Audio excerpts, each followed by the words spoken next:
It's not a fun time to live in, but it refreshes the Republic.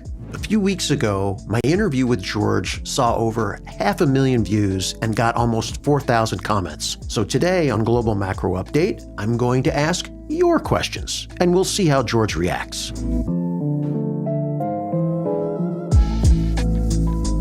George, thanks for coming back and doing this follow-up. I'm just going to jump right into it. I'm going to read the first comment or question is from Gasama Kawusu, who says, if Russia has lost in Ukraine, how the hell can they wage war in Europe?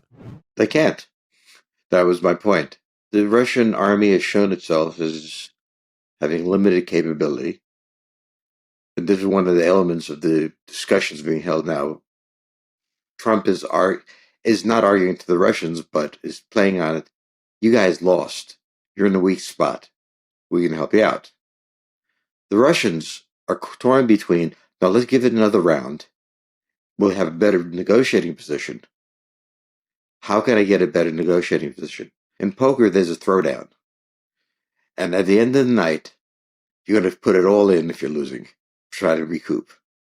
And in negotiations, it's very important to remember, everybody is at one and the same time great friends, and including the other guy being a thief. And just, this is negotiations, guys. We'll see if it works. We may not work. But we really have to be aware of the fact that everybody now is making their moves relative to negotiations. And they will try to say, I don't need this deal. And of course not. I mean, he's not, but he failed in Europe. And that's what we have to remember. The key thing is he invaded a country much smaller than his and failed to take all of it. Took 20%. There's a similar comment that follows on. Quite contrary to this, Putin got away with many goodies. Ukrainian land, weakening China, USA on his side, losing Syria but gaining Libya, direct access to North Korea, sidelining Zelensky completely, NATO staring at an existential crisis. What more do you want? Well, not to lose over 1 million troops and get only 20% of the country that you wanted to take is one thing that you could get. As for him having pressure on China and making it decline, that's not what happened. China declined itself economically. Its internal economic problems did it. The Russians didn't do it. The Russians are now in a position they have to somehow demonstrate their credibility as a geopolitical power after this event. But I would rather be an American than a Russian at this point. During Vietnam, I'd rather be a Russian than an American. Well, not so, but that. But when you lose a war, your status is declining precisely because countries wonder what you can do to them. Are you really as tough as you look? So he's trying to prove that he's tough, but I don't think he gained very much out of it. Following on that one, Silverio Sierra writes to us, you state Russia isn't a superpower because they could not subdue the Ukrainians, but neither could the U.S. beat the Afghan rebels, nor the Russians, or the British for that matter. Does that qualify them from being superpowers? That's a very good question. The difference is they weren't on our border. We fought those wars not in order to defeat the country. I'm not clear why we fought those wars or what our intentions were. But if we lost it, it didn't mean that our frontiers were threatened. This war was fought on the frontier of Russia by a former part of Russia, and they couldn't take it.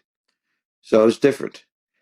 But at the same time, what a superpower is not someone who doesn't have defeats. We all have defeats, but has the resources to recover. So now the question is, we recovered from Vietnam, noisily and angrily and everything else. What is the internal situation inside of Russia? Russia has suffered a great deal in this war. Many people died. The economy went south. The internal structures included a coup d'etat, an attempted coup d'etat. The people who staged a coup were killed in an air crash. So the question really isn't what they gained in Libya. I'm sure it's what they're going to do with it. The question now is what's happening inside of Russia. Just as the question was what's happening inside of America after Vietnam, after Afghanistan, we should be spending more time looking at what the Russian people are thinking at this point. And I think we would find that there's serious questioning going on. And this is not Stalin's Russia. Opinions are addressed. The structure of oppression is thankfully gone. The oligarchs have a great deal of power. They were really hurt in this operation. Of course, most of their money is put in American banks or something, European banks, so they don't have to worry about paying the rent. But there is a great deal of unhappiness inside of Russia. So the more interesting question is, how does Russia evolve after this? We saw how we evolved after Vietnam. And for a long time after that, we had internal problems. But we could manage it. It was not on our border. This is different. Great answer. Next question. Dmitry Trunikov. Interesting talk, George, but I don't understand. What is the role of NATO in Europe in this new world order? I don't understand either. NATO was created at a time when Western Europe was in shambles, when the Soviet army was at its most powerful top. They'd taken Eastern Europe. A line was drawn through Europe. And the question for the United States was, can we tolerate Russia conquering Europe? That was a possibility then. If they conquered Europe, they'd have a ports on Atlantic, and they could challenge us in the Atlantic Ocean. We badly wanted to structure something, and we created NATO. And NATO was an American organization, always under American command. Supreme Allied commander was American, almost to the end. And the European countries sent their armies, such as they are, and the United States sent a huge force. And we could say, it's NATO. As the Cold War drew down, NATO became irrelevant. The purpose of it was gone. Russia was not going to conquer Europe. They're not going to get to the Atlantic. And NATO fell into disrepute. And this is one of the things Trump's understood, which is that NATO is no longer an instrument because it was never really united. You couldn't count on the countries that were committed to do what they had to do.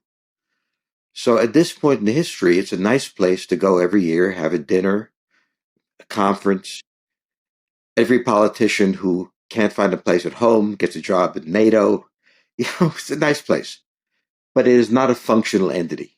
It's not what it used to be, except for the Russians. They use it as a boogeyman. Interesting. Okay, then you're going to love this next question. You said during the interview, Europe is fragmented in chaos. And that's probably true. But the U.S. isn't united either, my friend. And we Europeans get together fast because we don't hate each other. I was born in Hungary. And having not grown up there, but grown up in Little Budapest in the Bronx, New York, where everybody was Hungarian, the notion that we don't hate each other is alien. I spent much of my life in Europe. And you go to a Paris bar in a working class district, and boy, you find a lot of hatred. They have the same problems we have: immigration, integrating, but they also have international problems. Hungary is still bitter at Romania for taking Transylvania in the First World War. And if you look at Germany internally, the tension within Germany between the right and left is intense. France is always an argument going on. So I have seen that in terms of the intensity of the internal disputes, I, as a European born and very familiar with Europe, they have different arguments about different things. But they argue soccer, we argue baseball, and they argue different politics, and it's pretty much the same. We are in an intensely different time in the United States. We have a history of transitions. I've written on this. And we are in the transitional period. I have a book called The Storm Before the Calm. We are in the storm. And every 50 years or so, we go through a period where the old system is declining in the sense that it's become obsolete. A new system is appearing, and those who were from the old system find the new system obscene, and the others find them reactionary. So we are in a period of intense internal crisis, but it's how we grow. Our people talk about guardrails and norms. Our nation was founded by violating norms, guide rails. And he was hated. George Washington was hated in the United States by the loyalists who felt that this was violating the principles. And every 50 years, every generation or two, we go through this period of violating norms. It's not a fun time to live in. Actually, I enjoy it, but most human beings wouldn't. It's not a fun time to live in, but it refreshes the republic. The last time we had it was Ronald Reagan. We were in a period of storm during the 70s, economic downturn and everything. And he brought in a new order. We had Roosevelt. He took the old economic order and in 100 days, even without Elon Musk there, wrecked the entire banking system. And when the Supreme Court resisted him, he threatened to stuff the Supreme Court, get two people out. So this period of rage is unique, and you can't judge the United States over time in the same way as you're judging now. So at this point, I'd say it's very intense in the United States. But when I go to Europe and I go into countries, the politics there are pretty tough too. If you like these discussions, please give us a like and be sure to subscribe to the channel. I really appreciate your support. Now let's get back to our conversation with George Friedman. Alma 1893 writes, how can you say Russia is weakened if Russia's economy is growing faster than the United States economy? This is what we call in economics, if I was an economist, a dead man bounce, dead cat bounce. They went down so hard and so fast, they're bouncing, of course. I mean, that always happens. So relative growth rates depend on the circumstances from which they're recovering. The Russians will grow very fast because much of the infrastructure is still there and they don't have to invest to bring it up. They just have to have consumption, distribution, everything else. In the United States, we didn't have a dead cat bounce. We've been on a fairly steady path, okay? Not for investors, but for the rest of us. Life has been unchanged. So yes, the Russian economy is growing now very fast, but you expect that after a war. Kate Garrett writes, you're not concerned that Putin is going to go unpunished for this war? Punishment is something you deal out to children, not the heads of great powers, if you wish. If you want to punish him, you're going to have to give your life for it. In other words, how can we punish him? Do we do assassination teams? If we punish all of Russia, will they rearm, refurbish, feel themselves alienated? You make peace with your enemies. And if your intent is to punish them, beat them hard. We didn't beat them hard. They beat themselves. So we should get away from the idea of punishing and remember what we did with Japan and Germany. We rebuilt them. We changed them. One of the things the United States does very well that other countries don't is when they win a war, they turn them into allies, rebuild them, buy their products. So punishment of Russia would only endanger us. I also don't see how to punish them. With Japan and with Germany at the end of World War II, those two countries were very solidly beat, right? I mean, severely beaten, as you indicate. And there was a change of government.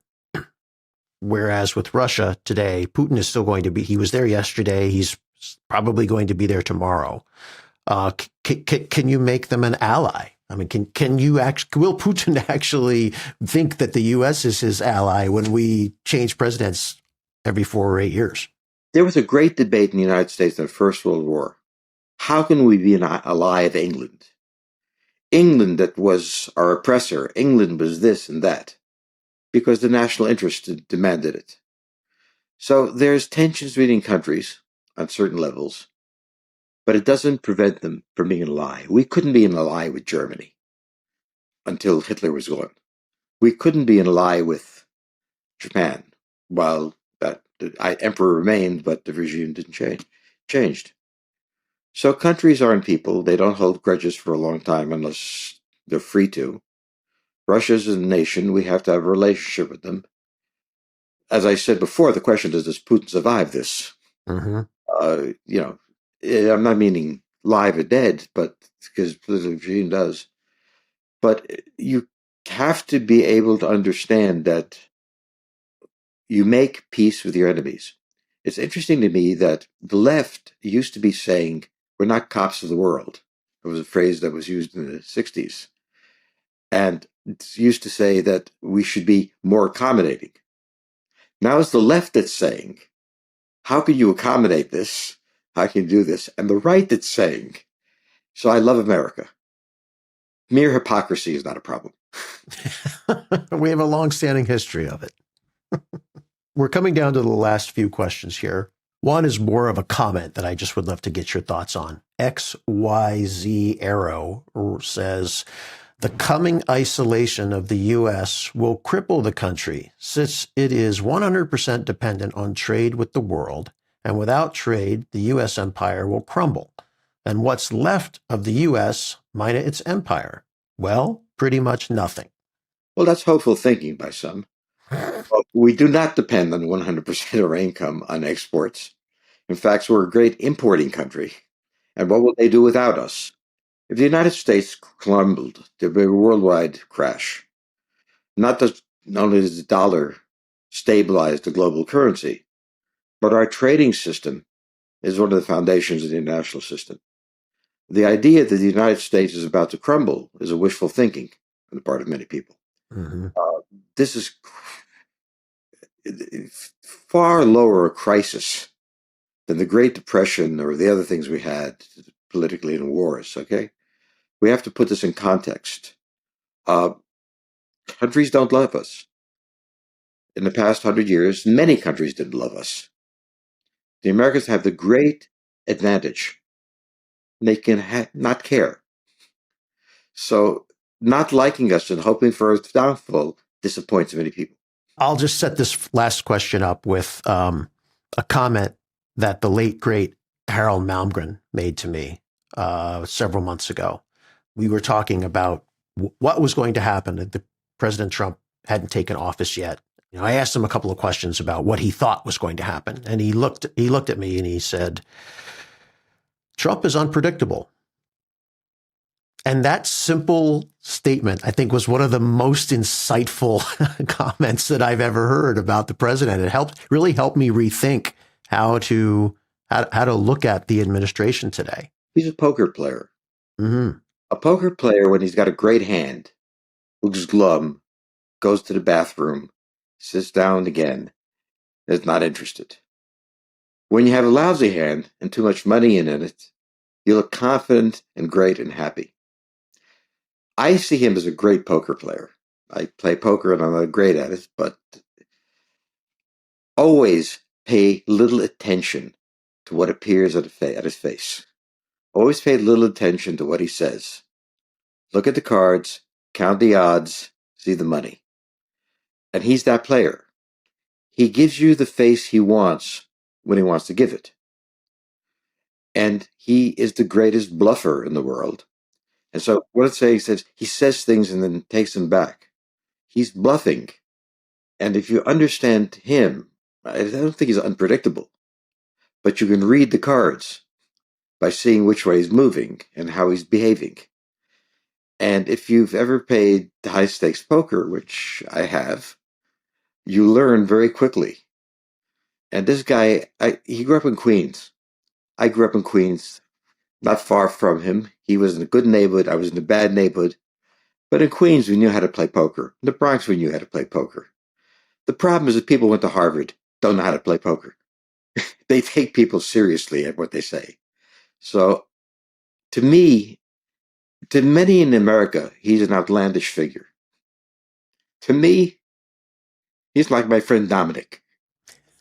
Dominic could not figure out what he was doing. And then you figured out what he's doing because he had these tells. And Trump has tells.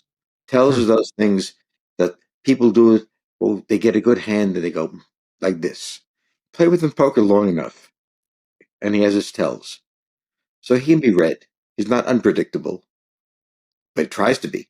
This happens all the time whenever we talk politics at all with anyone. We get feedback, whether it's emails or in the comments section. Half of the people assume that you're a huge Trump supporter, and then the other half assume that you voted for Kamala Harris. And in fact, you said in our last discussion that you did not vote for President Trump, which made everyone assume you voted for Kamala Harris. Did you? Well, I wrote a piece today where I pointed out that I haven't voted in 30 years. I was a professor and I worked for the government. And in both places, I was unable to do the work I wanted to do, which is see the world objectively, call the play-by-plays, and not take sides. Howard Cosell is a great commentator this time because he wasn't rooting for the team. He was hired by the team. And Howard Cosell could sit there and say, that pitcher's tired, man. They should blow out. My approach to my life, my service is my vote and what I say must be indifferent to the outcome, must not be rooting for one side or the other. I will criticize the media. I don't consider myself media. The media, a New York Times, is every day an editorial page on how terrible Trump is. This is not what my function is. My function is to call the play-by-play as well as I can. I'll make my mistakes, but not to root for either side. That's hard because I root for my country. But even there, I have to try to call the plays. So in the case of this war, I predicted the war. I said the Russians had to do this. I was wrong. They couldn't do it. But it doesn't matter that I'm wrong or right. I wasn't rooting for them or against them. What I try to do in my work is to chronicle. I'm an intelligence guy. I come from that world. The problem in the university is you're allowed to do intelligence so long as you agree with everybody else. Mm.